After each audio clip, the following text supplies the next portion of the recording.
Well, guys, it's weekly wrap time again, and great day today, Chris. Happy Valentine's Day. Yeah, happy Valentine's Day, Sam. Did you turn on the charm this morning with your wife? Did I what? I invited her out to the Waratahs tonight, out for a night at the footy. And what did she say? Blow me down. She said no. Oh, So I don't know where her romance has gone. No, that's you should be ashamed of yourself, George, if you can hear it. But anyway. And what did you do with them? Oh, I don't know. There was flowers. There was coffee in bed. Coffee in bed? Maybe. I did do the flowers too, I must admit. Anyway, so it's been a great week. It's been a big week. We've spent plenty of time out at the English Classic yearling sales. And as it is Valentine's Day, what better time to talk about our ladies only horse, the Farnan filly out of Sprout. Yes. So as it is Valentine's Day, obviously, gentlemen, might be a nice present. Ladies, if you want to get involved, we've had a lot of fun with our ladies only syndicate from last year. So, but Chris, you really like this filly. Yeah, and she was an absolute steal from the sale too. Obviously, Farnham was a gun 2-year-old, champion 2-year-old, Golden Slipper winner. This particular filly is pretty much a clone. Like it's uncanny. You have a look at Farnham and have a look at this filly, their profile photos. You can certainly see she's a Farnham, all right. But yeah, the family too is very much an early running 2-year-old family. Arabian Summers in there, Forensics, a previous Golden Slipper winner, and a heap of other 2-year-old winners as well. So it's a family that matures early, gets up and going, and a good speed family as well. So that's exactly why we've selected this one to be our ladies only syndicate this year. We wanted that early going type that's going to give everyone a good chance to hopefully get back to next year's English Millennium race and chase the pink bonus as well. As $1 million on offer. As we saw this year, the big bonus is you don't even have to win that race to get that money. And the horse that won 400 grand on with that pink bonus this year came second last. So pretty handy indeed. But I reckon we've got a pretty handy filly here too. Yeah, no, absolutely. She was beautiful. And the share prices? What's that start from again? 2450, 2,450. So barely more than a cup of coffee these days. Absolute bargain. And as I said, it's Valentine's Day, so what better day? I regularly hear my wife won't let me do it. Well, if you buy it for her, what excuse has she got? Happy days. So moving on, couple to mention in the past week. Firstly, last Saturday. Talking of English Millennium, we did have Kajenga in the English Millennium, Chris, and obviously it was a pretty disappointing result. However, and I'll let you talk to this, but obviously with 2-year-olds, this just happens. You know, they put their hand up and say, I've had enough. But what I really loved, we had a lot of new owners. We had 42 in the mounting yard. Rob was a little overwhelmed talking to the group. But 42 in the mounting yard, about 60 or 70 connections on track, and it was just a brilliant day and a brilliant experience. So obviously disappointing result, but she started. She's already won $100,000. She was our first 2-year-old runner. So yeah, just wanted to mention that because it was absolutely fantastic. Yeah, it was an awesome day, very enjoyable, and yeah, as you say, great to have so many owners and their family and friends there on the day sharing the experience. It's amazing just in her second career start to be targeting a race like that, and after such a good, dominant and impressive win first up on debut.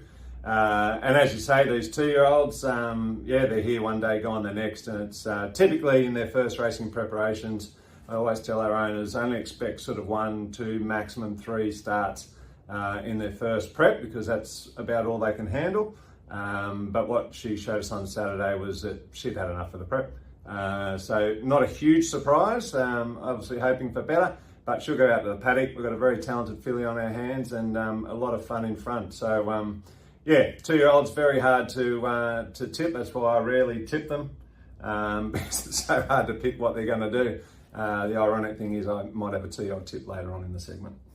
Good, look forward to it. we'll just find something else to lose. And then moving on to Tuesday, I think it was, we had Intero, another 2-year-old, have her first outing, a lovely trial at Kembla Grange. And it doesn't often happen, but she had such a nice trial that she's probably ready to go straight to the races, and we'll look for something in the next couple of weeks. But that was exciting. Yeah, it was. I thought she trialled particularly well for an inexperienced horse like that, and doing that in her first trial there was great to see. Showed some really good natural talent. As you say, she's ready to go, well, probably ready to go off to the races now, and just got to find the right one for her. But yeah, it looks to have some very nice talent there, and something to look forward to in the future, and also a nice trial by Cheeky Dancer on the day as well, but she'll go around for a second trial shortly. Always more conservative, me. I like how you whacked in there, probably. Let's just I can't remember saying it. Going to the races for Intero. Yeah. I know, even if I have to ride her, she's going. Anyway, we'll see what happens. She's got. So, moving on to this week, another exciting week, Group 1 week. We've got Marzu resuming tomorrow down the Flemington Straight, a mad dash over 1,000 metres in the Black Caviar Lightning Stakes. As I said, first Group 1 of the autumn. I think it probably is, isn't it? I think so. Look, he's only had one trial. Joe's trying something a little different. He's bouncing out of his skin, Joe. He's just very happy with the horse, and thought he'd give him a crack at the Flemington Straight over probably a trip that's previously been thought to be a bit short, but he's just that happy with him, and in replacing a second trial, we're sending him down there. Yeah, exactly right. And the son of Morris, obviously a very talented horse, and has been very consistent there as well, going for his second Group 1 win here. Geez, it'd be good to see him deliver, that's for sure and certain. And as you say, Joe is, seems particularly pleased with him. He's really happy with the way he's coming up and the way the horse is feeling. So he's expecting him to run particularly well. I must admit, I still do believe 1,000's too short for him. I'd love to be proven wrong. But at 18 to 1, and with Joe's level of confidence, and I know what the horse can do, maybe he's a cheeky place chance there at 18 to 1. I expect him to run really well, and hope he is sharp enough for the 1,000 first up off one trial, which will help. When some of the owners and I are raising that trophy above our heads tomorrow, I'll replay this many times. So Chris said, never in doubt. And not to miss an opportunity, you mentioned Son of Morris. Another lovely colt we picked up at the Inglis sale. Oh, look at you go. Was a Morris colt. Great value, and we'll talk about that more later, but look out for it. Then we move on to Sunday, and that's the most likely option for Zoo Beauty. We scratched it a day. She drew 18 of 18, so that was never going to happen. She's drawn relatively poorly at Newcastle tomorrow, so we're likely to send her to Dubbo on Sunday. She's definitely the best horse in the race. She's a horse, 6 starts, 3 wins and 1 placing, so she's putting together a pretty good record, and can't wait to see her step out in Dubbo on Sunday. Yeah, very much so. Ellen Hennessy on board, jumping from barrier 5. I was pretty confident until I heard you say definitely the best horse in the race. There's no sure way of putting a mock on her. So if she doesn't deliver, we know who to blame. But I think she will be very hard to beat, and best of luck to all the owners. I think she's building a great record, going for a 4th win from 7 starts. Best horses in the race don't always win. And listen to him backtrack now. And I'll tell you that, and I'll explain that to you when I'm doing my red hot tips. But she is the best horse in the race, but everything's still got to go her way. Moving on to Tuesday. Firstly, the trials at Rose Hill. Acceptances for that haven't come out yet, but pretty confident. We've got Madame Fiocca, our 3-year-old, who was quite an early starter as a 2-year-old, but has had a bit of a setback, and she's had a fair bit of time out in the paddock, and she's just come back looking $1 million, bigger, stronger, and she's been working really well. So I'm keen to see her step out for her first trial of the preparation on Tuesday. Yeah, same here. It's always exciting to get her back. She had 2 starts previously and both placing. She ran well, has shown some talent there. So no doubt. Look, I mean, that was all very early, and I think timeout will have probably done her no harm whatsoever, as she's been able to mature a bit further. And great to see her getting back into action. And then the other trialists, very exciting. We mentioned the ladies only earlier. We've got our ladies only horse Savai stepping out for his first trial of his career. So he's been a little casual previously, but he worked earlier in the week, and Annabelle and Rob were very happy with him. Hopefully it's just the penny has dropped, and hopefully we see a really positive outing for his first trial. Yeah, they're funny, these 2-year-olds. Look, he's still very much learning the caper and what's required from him. And as you say, pleasing to hear he worked very well the other day.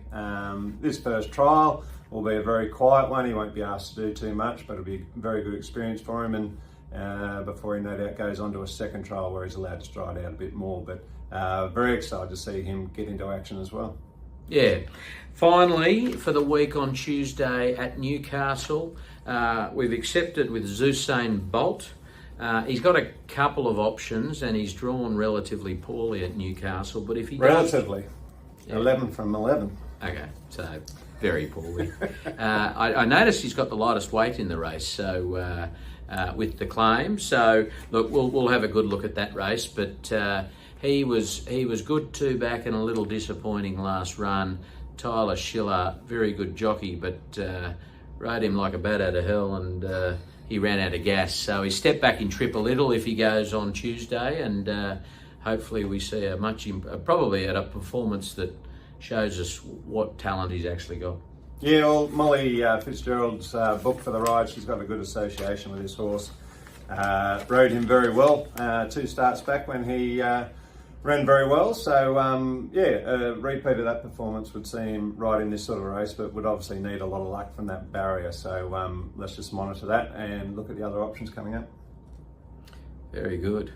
So red hot tips. What Valentine Day tips have you got for us, Chris? I don't think we need to talk about. First of all, do we want to talk about last week or not? I actually don't know the outcome of it. We definitely do not. Oh, okay. So I should have raised that? No, you definitely should. I was bad, you were worse. Okay, excellent. I was unlucky to be pipped on the post by another Will. Mr. Brightside looked home for all money, and then got pipped by another Will, but that was a pretty emotional win, so I'll give him that. And I don't think you're very smart for raising that. So let's talk about this week. Well, I'm looking at Flemington and Randwick this week. Starting off at Flemington, I've got a few tips down there, and it'll be interesting to see whether we're going head-to-head on any of these. But race 3, plenty of ammo with Mark Zara on board. Jumping from a bit of an awkward gate in barrier 8 of 9. Zara is obviously a high-quality jockey, and it's a talented horse, so hopefully he can weave his magic there at 5 to 1. I think he's a good winning chance. Race 7, Feroce, if that's how you pronounce it. Billy Egan on board. Barrier 4, $7.50, Sam. Each way chance. And then race 9, another profit for Kieran Maher and Ethan Brown. I think is another good each way chance at $7.50 as well. You seem a little disappointed in that. Are you going against it? I'm proud. Oh, you're proud? Yeah. There you go. I'm proud. There you go. What have you given us? You've given us a 5, a 750 and a 750. The only bit I don't like is you whack in each way. Just have a real crack. Oh, well, that's up to our viewers. Sorry, did I see a Randwick on there as well? Yeah. Oh, you brushed that? No, we'll come back to that. What have you got down at Flemington? Oh, okay. We're not crossing over down there. I've only got one. I'm in race 6, the Elms. Number 4, Chalton Lane. There's a fair few resuming there, and Chalton Lane is he's been ultra consistent. and I think we'll get the job done. So, but paying $320. So there you go. Please. So then I'm on to Randwick. So you can share your Randwick glory with us too. Okay, so this is where things get ironic with my comments on 2-year-olds earlier. I've had a look at the Piero Plate race 3, and I've managed to confuse myself, but I thought Peloton is a really talented... Wooten Bassett. Yeah, Wooten Bassett colt. He was very impressive in his previous start. I think he's a very talented horse. Obviously, there's a massive boom on the Wooten Bassett, and we've got Zach Lloyd on board jumping from barrier 2. I think that's a good winning chance. I also like in the race United States for Chris Waller and the Coolmore team. Karen McAvoy on board. It's a Snitzel out of warranty. I absolutely love this horse as a yearling. Last year up at the Magic Millions, I thought he was full of quality, and he has started off his career nice and early and nice and promising as well.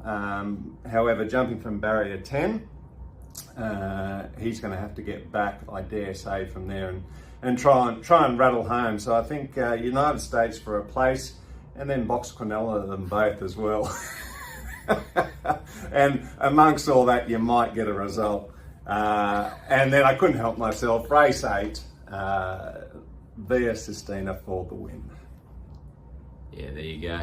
What's Via Sistina paying? Odds on. Fair enough. That's all right if it wins. So, what's the time? Get onto your 1:45. Get onto your bank. See if you can get a second mortgage for all of that rubbish. Okay, I'm at Randwick. Race 5, number 5. Jolie Star resuming. 280. So not huge odds. 3 from 4 first up. So got to be a pretty decent chance. Race 6, the Triscay. I'm on number 5, Cigar Flick at 750. There's some good odds for you. And race 8, the Apollo Stakes. I've gone against you, Chris, at odds on. And another one to mention, although I'm not on, obviously Via Sistina's best horse in the world, maybe with Romantic Warrior. I also like Fangirl, but I'm on Charwolf, number 1. Talk about hedging your bets. No, I'm not. I'm on Charwolf. Okay. I said Joe was bouncing around about Kieran earlier in the week. I saw him after his last trial. Marzu. Joe was bouncing around about Marzu. Well, I tell you what, he was also bouncing around about Charwolf. He's heavier. He reckons he's just come back a treat. So so I'm on Charwolf in a 3-horse affair, and can't wait to see that race. I am very worried about Charwolf there. I just wondered if it might be a tad short for him, but yeah, he'll be finishing hard, that's for sure. Geez, we really are sounding like form analysts these days, aren't we? Okay. No, nothing. Don't listen to us. Just ignore it. Anyway, guys, that is it. We've had a very long one today, but I hope you enjoy it. And good luck to all the runners or owners of the runners running around this week, and have a great weekend. It is an awesome weekend of racing. Things are really heating up. So enjoy the racing and have a great weekend with your family and friends.